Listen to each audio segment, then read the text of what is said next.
महाराष्ट्र गव्हर्नमेंटने सिंधुदुर्ग जिल्ह्याला पर्यटन जिल्हा म्हणून घोषित केलं, पण त्यानंतर म्हणजे त्यांनी जे प्रयत्न केले, म्हणजे म्हणतात असं की सरकारने कधी पण व्यापारामध्ये उतरू नये, म्हणजे जिसका राजा व्यापारी उसकी प्रजा भिकारी, असं नितीन गडकरी साहेबच म्हणतात.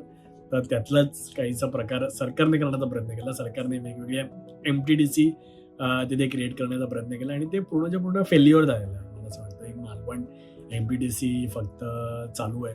ओके, तिकडच्या ज्या एमटीडीसीज आहेत वगैरे, पण बाकीच्या एमटीडीसी तर पूर्णपणे फेल आहेत. मालवणमधल्या पण म्हणजे रिपोर्ट्स तर चांगले नाही आहेत, रिव्ह्यूज तर चांगले नाही आहेत, चांगल्या प्रकारे मेंटेन नाही आहेत, कारण ते सरकारचं काम पण नाही आहे. आणि जर तुम्ही आता कुणकेश्वरची एमटीडीसी म्हणाल, पूर्ण फेल्युअर आहे.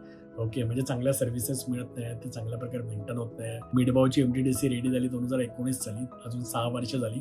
म्हणजे नाही म्हणता म्हणता त्या प्रोजेक्टमध्ये आज 100 करोड तरी लागले असते, पण त्याच्यातून उत्पन्न शून्य, कारण ती एमटीडीसी चालूच होऊ शकली नाही, कारण कोणी चालवायलाच घेत नाही. बघूया कोण चालवायला घेत आहे का, होप सो चालवायला घेतील. पण जे सरकारची अशा प्रकारे सरकारने इन्व्हेस्टमेंट केलं, पण अगेन ते पूर्णच्या पूर्ण फेल्युअर झालेलं आहे. आजच्या काळामध्ये जर मला विचाराल तर मला असं वाटतं कुठेतरी सरकारने रिफॉर्म्स केले पाहिजे, आणि महाराष्ट्र सरकारने पण ज्या एमटीडीसी चा रिपोर्ट ओव्हरऑल महाराष्ट्रामध्ये काही चांगला नाही, तर त्याच्यामुळे जर त्यांची डिसइन्व्हेस्टमेंट झाली किंवा त्या लॉंग टर्म लीज वरती जर कोणाला देण्यात आलं तर उत्तम होईल. म्हणजे त्या मेंटेन पण राहतील आणि सरकारला त्याच्यातून एक उत्पन्न पण निर्माण होईल, रादर दॅन महाराष्ट्र पर्यटनाचं जे नुकसान होतं. आणि ते जे पैसे आहेत तर ते महाराष्ट्र पर्यटनाला ऍक्च्युअली पर्यटन डेव्हलप करण्यासाठी उपयोगी आणता येतील. संपूर्ण व्हिडिओ पाहण्यासाठी प्रगत लोके टॉक्सच्या YouTube चॅनेलला व्हिजिट करा.